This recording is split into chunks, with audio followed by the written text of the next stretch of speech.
একটি বস্তু, এটা হলো লেবু, 3টে লেবু। আর নিচে আছে, এটা এক ধরনের ফল, এটা বড়ই না, বড়ির মতোই। এটা বলে প্লাম ফল। এটা খাইলে কি হয় আমি নিজে জানি না, কিন্তু অল্প কষ্টা এটা মরিচ দিয়ে বানানো হচ্ছে। কীরকম টেস্ট হবে জানি না, তবে খায়া দেখি কীরকম টেস্ট, খায়া দেখি। এটা যায়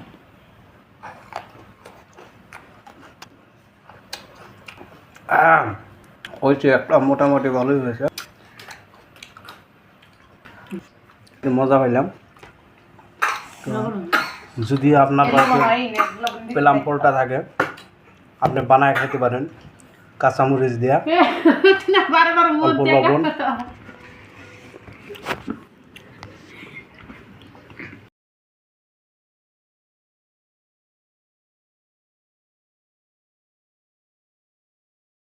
প্লামের সাথে এটা লেবু, লেবুটা কাঁচামরিচ দিয়ে, তারপর লবণ দিয়ে আর অল্প শুকনো মরিচের গুঁড়া দিয়ে বানাইছে। খায় দেখি এটা কিরম টেস্ট হচ্ছে।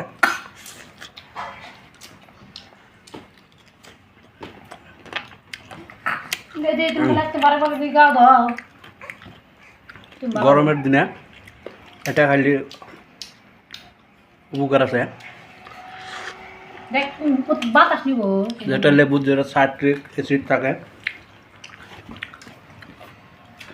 সেটা শরীরের জন্য ভালো। গরমের দিনে আপনারা সবাই দিনে এক ফালা হইলেও, এক টুকরা হইলেও লেবু খাবেন। লেবু খাইলে শরীরের জন্য ভালো। লেবু খাইলে শরীরের চর্বি চলে যায়। খাবেন, টেস্ট পাইছি, খুব টেস্ট, মজা মজা মজা মজা। Like, comment, share.